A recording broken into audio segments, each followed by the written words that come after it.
اور اللہ نے فرمایا فمن حاجک فیہ، اور جو بھی اب آپ سے بحث کرتے ہیں، یعنی رسول اللہ صلی اللہ علیہ وسلم مراد ہیں کہ آپ سے اب جو بھی حجتیں نکالتا ہے، اس میں جو بھی بحث کرتا ہے، اس بحث کی بنیاد کیا ہے؟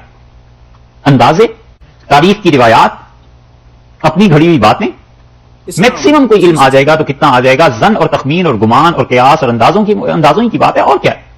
اگر ان میں سے کوئی اس وقت موجود ہوتا یا صحیح علم ان تک آیا ہوتا تو یہ کبھی بھی حضرت عیسیٰ علیہ السلام کی خدائی کے قائل نہ ہوتے. انہیں پتہ چل جاتا کہ وہ بھی بشر تھے، انسان تھے، اور وہ بھی ضروریات زندگی میں ایسے ہی اللہ کے محتاج تھے جیسے ساری مخلوق ہوتی ہے.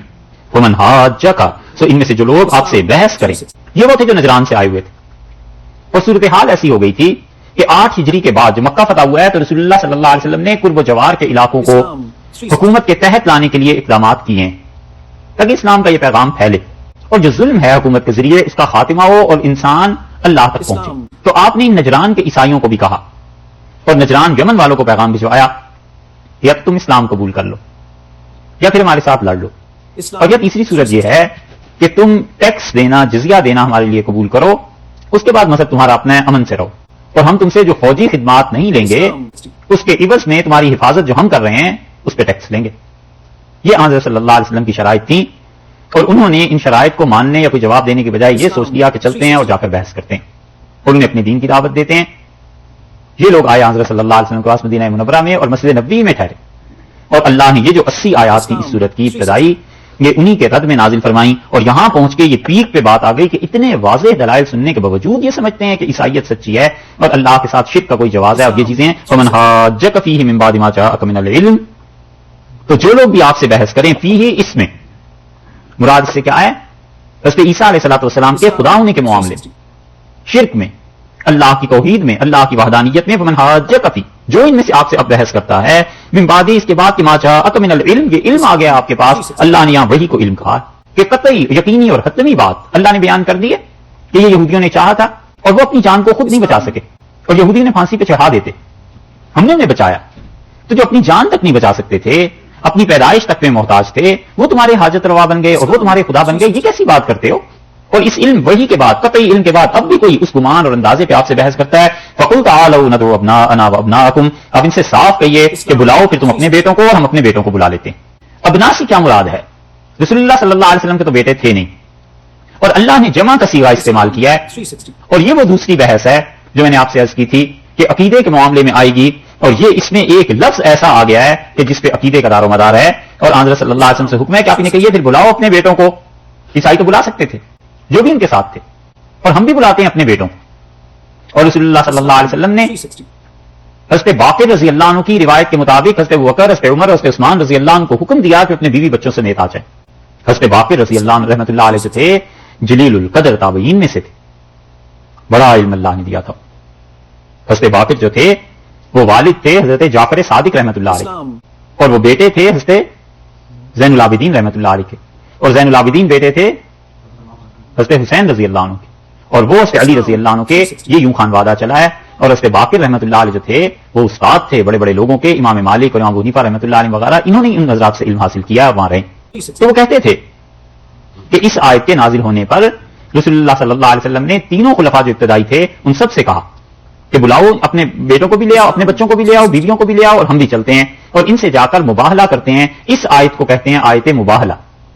اور مباہلے کا مطلب یہ ہے کہ جب دو گروہوں کے درمیان کسی بات پر حق اور باطل کے لیے فیصلہ نہ ہو سکے کہ کون حق پہ ہے اور کون باطل پہ، اور دلائل سے بھی ایک دوسرے کی بات نہ مانے، تو وہ یہ طے کریں کہ ہم دونوں بیٹھتے ہیں اور دعا مانگتے ہیں کہ ہم میں سے جو جھوٹا ہے وہ اللہ اس کو ہلاک کر دے، اس پہ تباہی نازل. یہ جو مباہلہ ہے رسول اللہ صلی اللہ علیہ وسلم سے نہیں ہوا، اور ساری زندگی میں یہ ایک ہی موقع آیا ہے جس موقع پر یہ ارشاد فرمایا. اور جو عیسائی تھے انہوں نے آپس میں کیا مشورہ.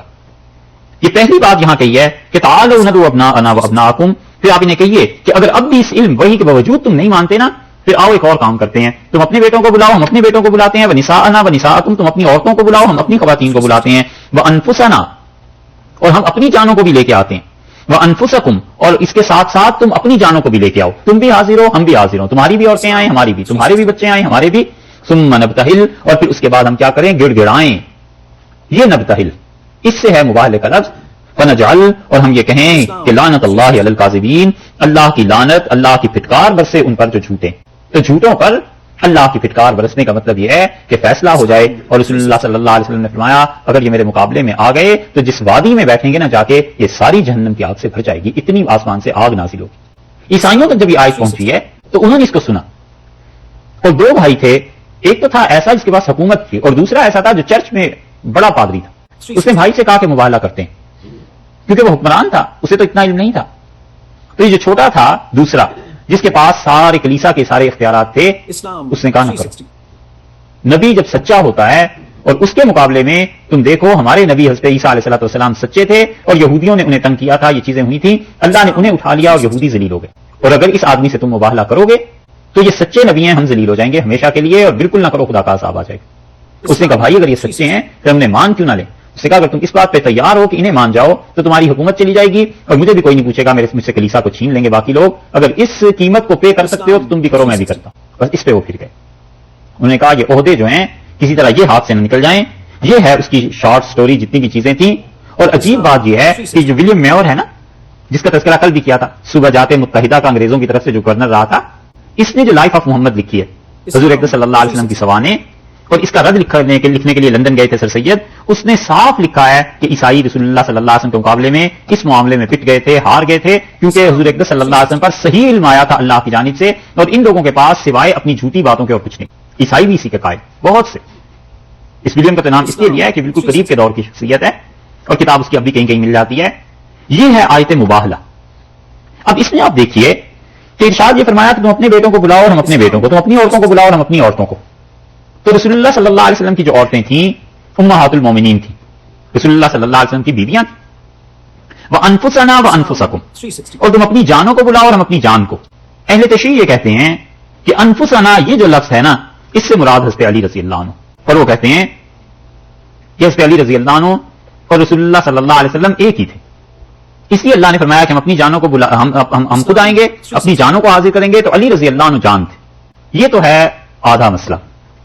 اور اس کے بعد مزید آدھا مسئلہ یہ ہے کہ وہ کہتے ہیں کہ اسی وجہ سے ہم سمجھتے ہیں کہ خلافت حضرت علی رضی اللہ عنہ کا حق بنتی تھی، اور ان تینوں نے مل کے چھین لی تھی، اور اسی وجہ سے وہ ہر جگہ یہ گاتے پھرتے ہیں کہ وہ خلیفتہ بلا فصل، وہ خلیفتہ بلا فصل، اور رسول اللہ صلی اللہ علیہ وسلم کے اصل خلیفہ علی رضی اللہ عنہ تھے بلا فصل، بغیر کسی وقفے کے۔ یعنی یہ جو ڈیوریشن آ گیا تھا 36 برس کا درمیان میں، جیسے عثمان رضی اللہ عنہ کی شہادت کے بعد علی رضی اللہ عنہ خلیفہ بنے، یہ 36 برس ظلم کے تھے، بغیر کسی 36 برس کے وقفے کے علی رضی اللہ عنہ اصل میں پہلے۔ اور وہ کہتے ہیں کہ اللہ نے اس آیت میں انفسنا کہا ہے کہ علی رضی اللہ عنہ کی جان تھی۔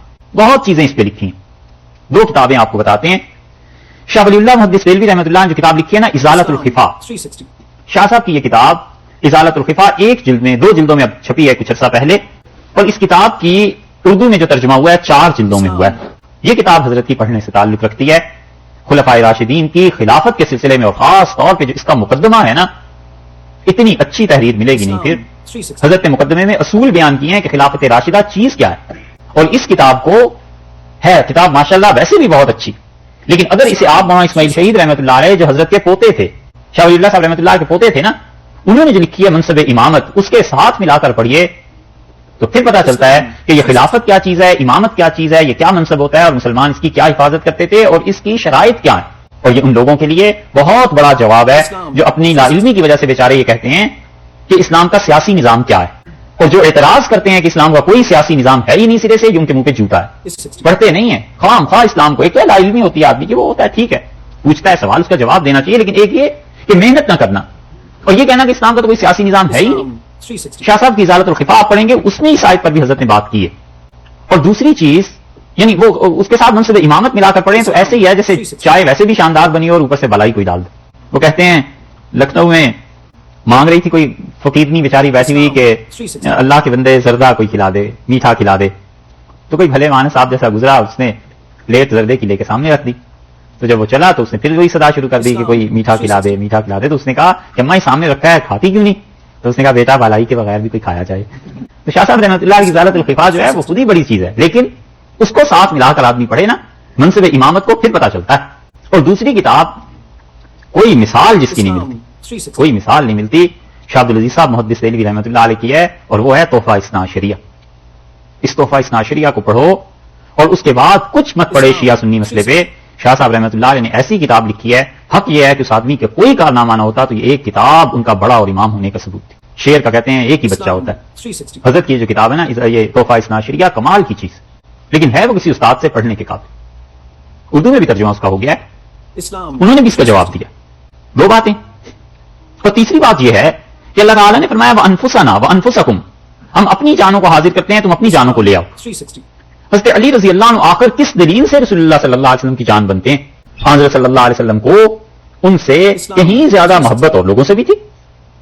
جتنی احادیث حضرت علی رضی اللہ عنہ کے لیے آئی ہیں اور احادیث باقی صحابہ رضی اللہ عنہ کے لیے آئی, ہمیں جو اعتراض ہے وہ اس بات پر کہ جب وہ اس آیت سے یہ ثابت کرنا چاہتے ہیں کہ خلافت تینوں خلفاء نے غصب کی تھی, علیہ باللہ یہ کفر ہے, اور اس کا کفر ہونا اتنا کھلا ہوا ہے کہ اب کیا اس پہ دلائل دیں.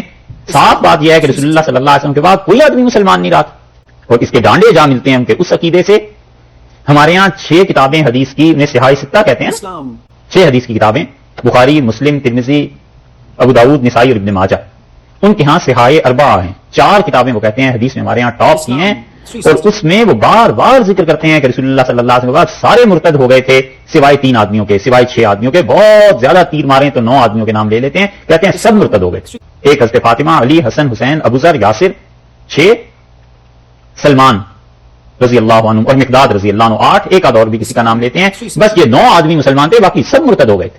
کیونکہ اس کے بغیر بات بنتی نہیں کہ ایک طرف نے مسلمان بھی مانے, دوسری طرف یہ بھی مانے کہ انہوں نے ظلم کیا. اور پھر حضرت علی رضی اللہ عنہ نے کیا کیا بھائی, یہ پیچھے پہلے تینوں خلفاء کے پیچھے نماز بھی پڑھتے رہے, پھر وہ اس پہ داستانیں گھڑتے ہیں کہ حضرت بکر رضی اللہ عنہ نے یہ ظلم کیے, ان کو چھوڑ دیں. یہ تو پچھلے تھے جنہوں نے لکھا ہے.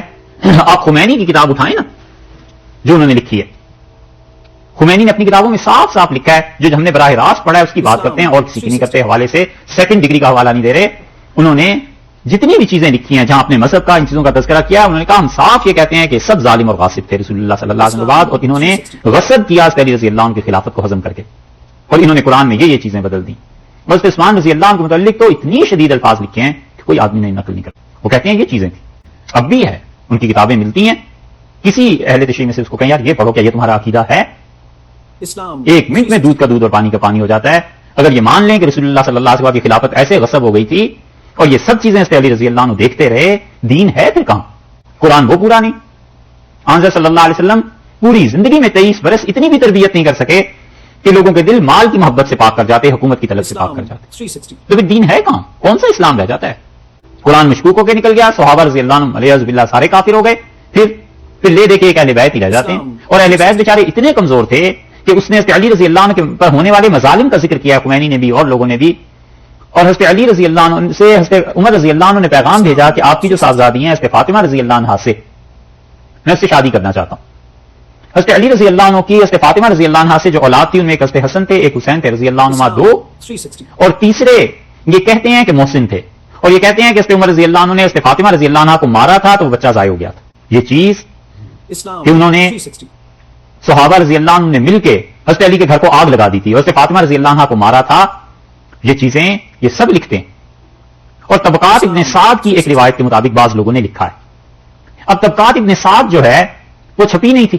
شبلی نے ایک جگہ لکھ دیا الفاروق میں کہ عمر رضی اللہ عنہ کے متعلق میں کچھ نہیں کہہ سکتا, ان کا مزاج سخت تھا, ممکن ہے انہوں نے اس گھر کو مطلب مراد ان کی ہے کہ آگ لگائی ہو, لیکن انہوں نے لکھا ہے کہ طبقات ابن سعد ہوتی تو ہم اسے دیکھتے. طبقات ابن سعد اب کب کی چھپ کے آ گئی, ایک جگہ موجود ہے, اس روایت میں کوئی جان نہیں. اور اگر حضرت عمر رضی اللہ عنہ ایسے ہوتے کہ انہوں نے ان کے گھروں کو آگ لگائی ہوتی اور یہ کچھ کیا ہوا ہوتا تو حضرت فاطمہ رضی اللہ عنہ کی اولاد جو چوتھی تھی, اگر مان لیں محسن تیسرے تھے, تو چوتھی ان کی اولاد تھی ام کلثوم. ام کلثوم ایک تو رسول اللہ صلی اللہ علیہ وسلم کی بیٹی ہے نا. حضرت فاطمہ رضی اللہ عنہ کو اپنی اس بڑی بہن سے بڑا تعلق اور محبت تھی, تو انہوں نے اپنی بیٹی کا نام بھی ام کلثوم رکھا تھا. ان ام کلثوم کے لیے حضرت عمر رضی اللہ عنہ نے پیغام دیا اور کہا علی میں عمر کے اس حصے میں ہوں کہ مجھے شادی کی کوئی ضرورت نہیں, لیکن میں نے رسول اللہ صلی اللہ علیہ وسلم سے سنا تھا کہ انہوں نے فرمایا تھا قیامت کے دن میرے ساتھ رشتہ داری اور میرے ساتھ تعلق یہ کام آئے گا, تو میں چاہتا ہوں کہ میری بیٹی رسول اللہ صلی اللہ علیہ وسلم کے گھر تھی, یہ بھی ایک تعلق تھا, حضرت صلی اللہ علیہ وسلم کا خون اس میں سے کوئی میرے گھر ہو تو یہ تعلق اور مضبوط ہو جائے, قیامت میں مجھے نفع ملے. حضرت علی رضی اللہ عنہ گھر گئے اور اپنی بیٹی سے پوچھا, اور اس کے بعد انہوں نے اپنے بیٹے حضرت حسن رضی اللہ عنہ سے کہا کہ حسن اٹھو اور اپنی ہمشیرہ اپنی بہن کا نکاح امیر المومنین سے کر دو, اور پھر حضرت علی رضی اللہ عنہ نے خود وہ نکاح پڑھا دیا. اگر معاملات اتنے ہی بگڑے ہوئے تھے تو یہ اہل بیت جو تھے ان میں کوئی جان کوئی سکت نہیں رہی تھی کہ حضرت عمر رضی اللہ عنہ کو رشتہ دے دیا. اس پہ سارے لکھتے ہیں پھر اپنی کتابوں میں کہ پہلی عزت جو سادات کی لٹی ہے اور پہلی لڑکی جو سادات سے چھینی گئی ہے وہ ام کلثوم تھی, عمر جبرن چھین کے لے گئے. الیاذ باللہ اتنا خراب ذہن ہوا ہے جیسے 14ویں 15ویں صدی کے قصے ہیں کہ کوئی کسی کی لڑکی کو اٹھا کر لے جائے اور دوسرے لوگ بولے ہی نہ. یہ لوگ جو شام، عراق، مصر اور ہندوستان تک فتح کرتے ہوئے چلے آئے اور دھاوے بولتے رہے اور کس طرح لڑائیاں اور خدا کی راہ میں جنگیں اتنے زیادہ بیکار ہو گئے تھے کہ عمر رضی اللہ عنہ دن دہاڑے یہ سارا کچھ کرتے رہے. مدینہ منورہ میں کوئی بولنے والا ہی نہیں تھا. ہے یہ کوئی طریقے کی بات؟ اس لیے جو انفسنا میں کہتے ہیں نا علی رضی اللہ عنہ داخل تھے اور پہلے تینوں خلفاء ظالم تھے، تو علی رضی اللہ عنہ آخر بھی تینوں خلفاء کے زمانے میں کرتے کیا رہے؟ انہوں نے کیوں نہیں کہا کہ یہ ظلم ہے؟ انہوں نے کیوں نہیں کہا کہ عمر رضی اللہ عنہ ہم آپ کی خلافت کو نہیں مانتے؟ حضرت بکر رضی اللہ عنہ کو کیوں نہیں کہا؟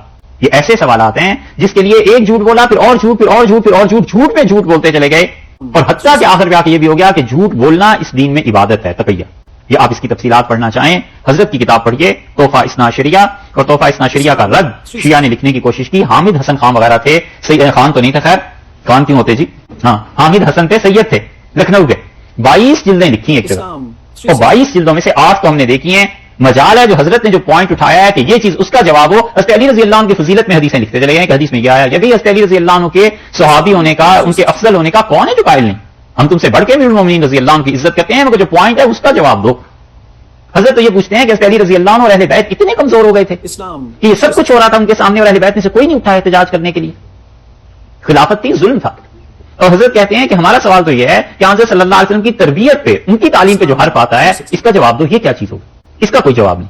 8 جلدیں ہم نے دیکھی، اس میں اس سندوں کا ذکر کہ فلاں سند سے حضرت علی رضی اللہ عنہ کی فضیلت ثابت، فلاں سے فلاں سے فلاں سے. بھی ہم مانتے ہیں حضرت علی رضی اللہ عنہ کی عزت، احترام. امیر المومنین رضی اللہ عنہ کا کوئی احترام نہ کرے، کیا ایمان سے نکلنا؟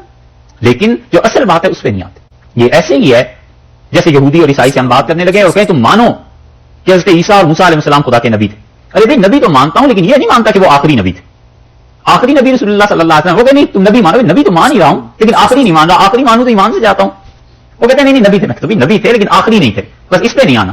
تو اس لیے یہ جو ہے نا انفسنا، اس سے ہمیں بحث نہیں، ہمیں بحث ہے اس سے کہ خلافت حضرت علی رضی اللہ عنہ کی وہ بلا فصل ثابت نہیں ہے. یہ کفر کا جملہ ہے ایک طرح سے کہ کوئی اگر یہ سمجھتا ہے کہ تینوں خلفاء نے خلافت غصب کر لی تھی کیونکہ حضرت ابوبکر رضی اللہ عنہ کی خلافت وہ امام ابو الحسن اشعری رحمۃ اللہ علیہ کے نزدیک نص قطعی سے ثابت ہے. اور رسول اللہ صلی اللہ علیہ وسلم اپنی جگہ پہ حضرت ابوبکر رضی اللہ عنہ کو ہی بٹھا کر گئے تھے اور انہوں نے پھر حضرت عمر رضی اللہ عنہ کو بٹھایا اور ان کے بعد عثمان اور پھر علی رضی اللہ عنہ ہے. ہمارا عقیدہ ہے جس ترتیب سے اللہ نے ان کی خلافت دی تھی، اگر یہ خلافتیں نہ بھی ہوتی تو بھی ان کی افضلیت ایسے ہی تھی. حضرت علی رضی اللہ عنہ پھر بھی چوتھے نمبر پر ہی تھے، ان سے پہلے نہیں تھے. یہ ہے بات کہ خلیفہ بلا فصل ہونے کا کیا مطلب وہ لیتے ہیں. ہم کہتے ہیں رسول اللہ صلی اللہ علیہ وسلم کا خلیفہ ایک ہی آدمی تھے اور وہ حضرت ابوبکر رضی اللہ عنہ تھے، حتیٰ کہ اس کے بعد حضرت عمر رضی اللہ عنہ جو آئے ہیں مسلمانوں کے امیر تھے، امیر المومنین تھے. مومنین نے اپنا امیر مقرر کیا تھا. حضرت صلی اللہ علیہ وسلم کی نص سے یہ ثابت نہیں ہے کہ خلیفہ عمر ہوں گے رضی اللہ عنہ. ہم تو اتنی احتیاط کرتے ہیں.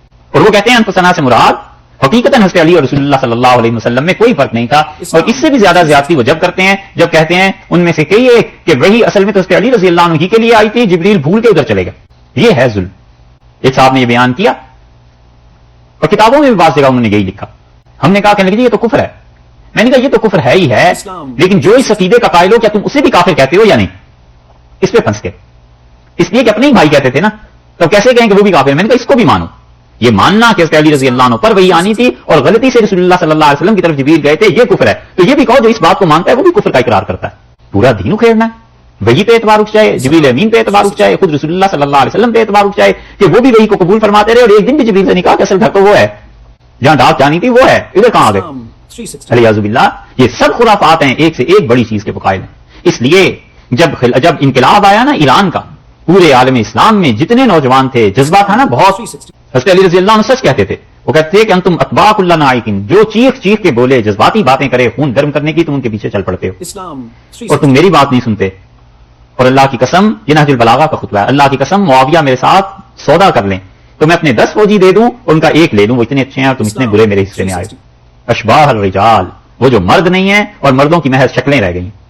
بڑے زبردست خطبات ہیں امیر المومنین رضی اللہ عنہ کے، رضی نے جمع کیے اور سارے اصل بھی نہیں. خیر یہ تو ایک الگ موضوع ہے، بہت دور چلے گئے. حضرت علی رضی اللہ عنہ جو تھے وہ ایک الگ شخصیت ہیں. یہ کہنا کہ عین حضرت علی رضی اللہ عنہ میں ان میں کوئی فرق ہی نہیں تھا، اس کا صحیح جواب تو پھر مولانا اسماعیل جہید رحمۃ اللہ علیہ نے دیا.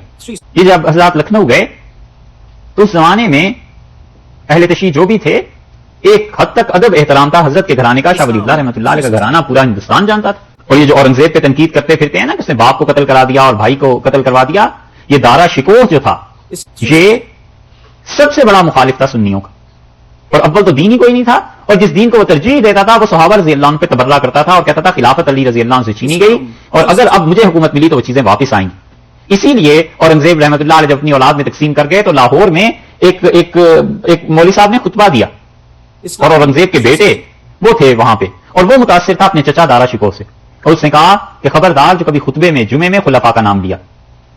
بڑی جرت والے تھے بھائی, اللہ غنی کی رحمت کرے. انہوں نے ممبر پہ ہی کھڑے ہو کے کہا, انہوں نے کہا کہ میں ہمیشہ خطبے میں خلفاء کا نام لیتا رہوں گا. زندگی میں 3 خواہشات کی تھیں, ایک حج کی اللہ نے پوری کرا دی, دوسرا چاہتا تھا قرآن یاد ہو جائے وہ بھی اللہ نے فضل فرمایا ہو گیا, تیسری شہادت کی تمنا ہے شاید آپ کے یہاں ہی پوری ہو جائے. وہ اتنا دلیر تھا, اس نے بھی وقت نہیں لگایا, جمعے کے بعد کہا اس کو قتل کر دو, قتل کر دیا. یہ دارا شکوہ کا اثر تھا. اور وہ لکھنؤ میں جب حضرت پہنچے تو ادب احترام کا بہرحال زمانہ تھا, بحث شروع ہوئی. حریرہ تشریح نے کہا کہ ہم آپ کے ساتھ جہاد میں جاتے ہیں مگر آپ یہ کہیے کہ اللہ نے فرمایا کہ انفسنا و انفسکم, تم اپنی جانوں کو لاؤ اور ہم اپنی جان کو لائیں. تمہارا اسماعیل شہید رحمۃ اللہ علیہ نے کہا کہ یہ جو ساری بات, اس نے بھی حدیث پڑھی, اس نے کہا رسول اللہ صلی اللہ علیہ وسلم نے فرمایا کہ علی کی جان میری جان, علی کا خون میرا خون, علی کا جسم میرا جسم, علی کی روح میری روح. یہ سارا کچھ جب پڑھ کے وہ فارغ ہوئے تو حضرت حرام میں صرف ایک بات پوچھتا ہوں کہ یہ جتنا کچھ آپ نے کہا ہے اس سے مراد یہ ہے کہ رسول اللہ صلی اللہ علیہ وسلم نے فرمایا میرے بڑے قریبی ہیں, گویا میری جان ہے, میری روح ہے, میرا جسم ہے, میرا خون ہے, یا یہ حقیقی ہے؟ سمجھے سوال؟ اس کی جو سختی آئی تو اس نے کہا حضرت یہ حقیقی ہے. فرمایا اچھا اگر یہ حقیقت میں ایسے ہی ہے تو فاطمہ سے نکاح کیسے ہو گیا؟ اگر یہ حقیقی ہے تو اس کے فاطمہ رضی اللہ عنہا سے قال اللہ مراتبہ نکاح کیسے ہو گیا؟ یہ ہے انفسنا. ہم کہتے ہیں حضرت علی رضی اللہ عنہ بھی اگر مراد ہیں تو ہوں گے بھائی, اس کو خلافت کے ساتھ کہاں جا کے ملاتے ہو؟ وہ کفر اسلام کی بات ہو جائے گی اگر یہ مان لیا جائے کہ خلفاء غاصب تھے علیہ باللہ, دین میں کچھ باقی نہیں رہتا.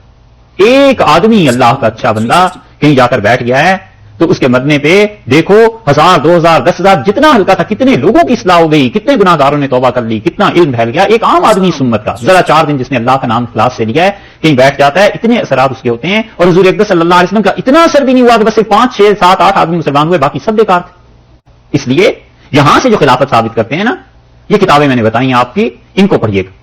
حیدرآباد والوں میں اور اودھ والوں میں ایک زمانہ ایسا گزرا ہے کہ ایک دوسرے کو برداشت نہیں کرتے تھے. اودھ سمجھتے ہیں, اودھ پوری اسٹیٹس تھیں, یہ لوگ ان میں غلبہ تھا اہل تشریع کا. اور حیدرآباد والے یہ پکے سنی, اور سنی بھی چلو وہ جتنا بھی اوپر سے حنفی بھی, کیونکہ سنی جو ہیں وہ 4 شافعی مالکی حنبلی بھی تو ہے نا, لیکن حیدرآباد والے پکے حنفی. تو محرم کے جلوس نکلتے تھے اودھ میں, اور حیدرآباد والے نکالتے نہیں تھے, بلکہ جو بھی وہاں تھے ان کو اجازت بھی نہیں تھی. اودھ میں جب حکمران بدلے تو ان میں ایسے حکمران بھی آئے کہ جنہوں نے کہا کہ حیدرآباد والوں کے ساتھ تعلق ہے, اسٹیٹ ہے, نظام, یہ لوگ کافی طاقتور ہیں, ہمیں آپس میں ایک دوسرے سے تعلقات بنا کر رکھنے چاہیے, اور یہ شیعہ سنی جو مسئلہ ہے یہ چھوڑ دینا چاہیے. ہوتے ہوتے ان کی نگاہ پڑی, ان نوابوں کے شوق ہوتے ہیں نا مختلف چیزوں کو پالنے کے, ایک شوق نوابوں کا یہ تھا کہ علماء کو بھی پالا کرے. ایک اسٹیٹ میں کتنا اچھا عالم دین ہے, کون؟ مفتی سراج الدین صاحب رحمۃ اللہ علیہ تھے, اودھ رہنے والے وہیں کے تھے لکھنؤ کے, اور اودھ والوں کو پتا چلا کہ لڑکا بھی 19-20 سال کا ہے لیکن اتنا پڑھا لکھا, اتنا شارپ, اتنا ذہین, اتنا اچھا ہے, اور حیدرآباد والے لے جا رہے ہیں. تو نواب صاحب نے بلوا لیا اور انہوں نے کہا ہم تو آپ کو نہیں جانے دیں گے, آپ تو یہیں کی پیدائش ہیں اور یہاں آپ نے اتنا لکھا پڑھا سب کچھ, اور آپ کو حیدرآباد والے لے جائیں. ان کا نواب صاحب بات یہ ہے کہ میں سنی ہوں, آپ حضرات کا مسلک فقہ جعفریہ کا ہے تو ہماری آپس میں بنے گی نہیں. ان کا کچھ ہو جائے صاحب, آپ کو نہیں جانے دینا حیدرآباد. رکھ لیا. قصہ مختصر یہ کہ ایک دن نواب صاحب کے جی میں آئی, ان کا مفتی صاحب اس مرتبہ جو محرم ہو رہا ہے نا, اس میں جی چاہتا ہے کہ حیدرآباد والوں کو بھی بلائیں اور ان سے یہ درخواست کریں کہ کوئی لائے عمل مل کے طے کر لیتے ہیں, آپس میں لڑنا مناسب نہیں, اور مذہب کی بنیاد پہ کیا تعلقات خراب کرنے ہیں, کچھ تھوڑی سی نرمی آپ دکھائیں, کچھ ہم دکھائیں تو یہ ہوگی. مفتی سراج الدین صاحب نے سمجھایا کہ نواب صاحب یہ بات نہیں ہو سکتی, خام خواہ ہم بحث کریں, آپ حضرات اتنے سخت ہیں مجتہدین, یہاں تبرہ ہوتا ہے لکھنؤ میں, اور وہ حیدرآباد والے جلوس نہیں نکالنے دیتے, کسی کو پر نہیں مارنے دیتے, تو یہ دونوں ایک دوسرے کو برداشت نہیں کریں گے. پر نوابوں کے جو جی میں آ جائے, لمبی بحث انہوں نے کی. مفتی صاحب نے کہا جیسے آپ کی مرضی, تو طے یہ پایا کہ محرم میں حیدرآباد سے لوگ آئیں گے اور ان کے سامنے مجتہدین تقریریں کریں گے, اور جن علماء کو وہ لے کے آئیں گے وہ بھی تقریریں کریں گے, اور کوئی فیصلہ کر لیں گے. حیدرآباد والوں کے پاس درخواست گئی, کچھ بحث مباحث کے بعد منظور ہو گئی. آگے تقریر جب حیدرآباد والوں نے جوابات دیے جو شیعہ علماء نے مسائل اٹھائے تھے, ان میں ایک بہت ہی تیز تھے مجتہد, اور بات بات پہ وہ فارسی کا ایک شعر پڑھتے تھے اور کہتے تھے کہ کچھ نہ کچھ تو صاف وہی ہوگا نا, تو ہی تو بات ہوتی ہے, جب تک چیز نہ ہو چیزیں نہیں کہتا کوئی, تانا باشد چیز کس نہ گویت چیز ہا. پھر ایک شعر چھوڑتے تھے کہ حضرت عمر رضی اللہ عنہ نے یہ کیا, چلیے یہ نہ صحیح مگر کچھ نہ کچھ تو ہوا ہی ہوگا, ایسے ہی تو نہیں روایات آ جاتی. پھر انہوں نے بات شروع کی حضرت عثمان رضی اللہ عنہ پہ, کہ حضرت عثمان رضی اللہ عنہ ایسے تھے ویسے تھے, آپ کی کتابوں میں بھی آتا ہے, یہاں بھی ہم اس بات کو نہیں مانتے صاحب, لیکن بہرحال کچھ نہ کچھ تو تھا, تانا باشد چیز کس نہ گویت چیز ہا, جب تک چیز نہ ہو لوگ چیزیں نہیں کہتے. مفتی سراج الدین صاحب رحمۃ اللہ علیہ پہلے تو کرتے رہے برداشت، چپ کر کے سنتے رہے. آخر جب نواب صاحب نے کہا کہ کوئی فیصلہ اس میں ہونا چاہیے، وہ تقریر کر کے بیٹھے تو مفتی صاحب آگے اسٹیج پہ. انہوں نے کہا صاحب بڑا ہی اچھا صلح کا مسئلہ انہوں نے بتایا، جب تک کوئی چیز نہ ہو لوگ یہ نہیں کہتے کہ چیزیں ہیں.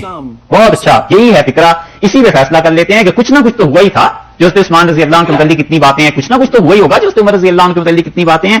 تو پھر اس طرح کریں کہ ہم سب مل کے عقیدہ طے کرتے ہیں تاکہ حیدرآباد اور اودھ میں لڑائی نہ ہو. بڑے خوش ہوئے لوگ. نواب صاحب کو واہ واہ واہ واہ. ان کا حضور لکھیے کس نہ باشد چیز، تا نہ باشد چیز، کس نہ گویت چیز ہا، جب تک چیز نہ ہو چیزیں نہیں بنتی. ان کا دیکھیے صاحب بات ہے صاف.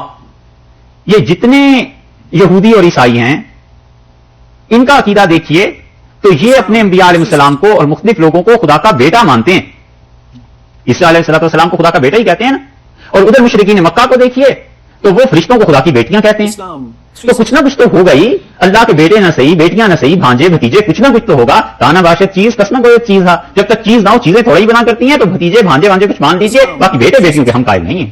انہوں نے کہا ایک طرف تو آپ لوگ ہیں حضور اکبر صلی اللہ علیہ وسلم کو سب کچھ مانتے ہیں، ایک طرف وہ کفار مکہ ہیں، وہ تو کہتے تھے جادوگر تھے، وہ تو کہتے تھے کہ شوبدے دکھاتے تھے.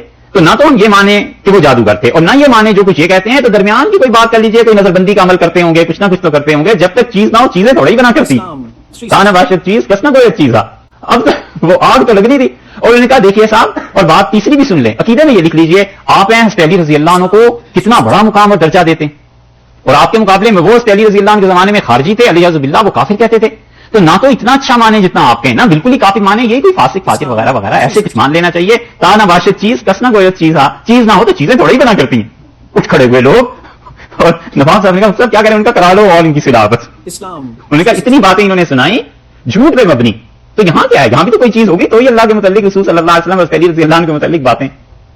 تو یہ کہنے کا مطلب یہ ہے کہ جھوٹ جو سنتے ہیں اور چلاتے ہیں ایسے ہی کہ جتنا بھی تشریح کرتے چلے جاؤ، انفسنا وانفسکم، ہمارے رسول اللہ صلی اللہ علیہ وسلم اور علی رضی اللہ عنہ میں فرق ہی نہیں تھا، علیہ باللہ. اس لیے یہاں پر یہ جو چیز ہے، ہم کہتے ہیں اگر حضرت علی رضی اللہ عنہ ثابت بھی فرض کر لو ہو جائیں اور اہل بیت کا اور سادات کی سارا تفوق اور برتری ثابت بھی ہو جائے، تو بھی رسول اللہ صلی اللہ علیہ وسلم کے جو باقی صحابہ کرام رضی اللہ عنہ تھے ان کو کافر کہنا اور علیہ باللہ ان کو غاصب کہنا، یہ پورے دین کی بنیاد اکھیڑنا ہے. تو اللہ تعالیٰ نے فرمایا کہ ان سے کہیے کہ تم بلاؤ اپنے بیٹوں کو اور ہم اپنے بیٹوں کو، اور ہم اپنی عورتوں کو تم اپنی عورتوں کو، اور ہم اپنی جانوں کو تم اپنی جانوں کو. ثم نبتہل، اور پھر اس کے بعد ہم گڑ گڑائیں. فنجعل لعنت اللہ علی الکاذبین، اور ہم اللہ سے دعا مانگیں کہ اللہ تیری لعنت پڑے، پھٹکار پڑے ان پر جو جھوٹے ہیں. اس پہ وہ نہیں آئے. اور انہوں نے رسول اللہ صلی اللہ علیہ وسلم سے طے کیا کہ آپ جتنا ہمیں کہتے ہیں جزیہ ہم دینے کے لیے تیار ہیں. حضرت صلی اللہ علیہ وسلم نے 2000 یا 4000 یمن کی چادریں اس پہ اور بعض چیزیں اور انہوں نے لکھوا دی تھی. وہ گئے اور اس پہ قائم رہے ہیں اور پھر انہوں نے مباہلہ نہیں کیا.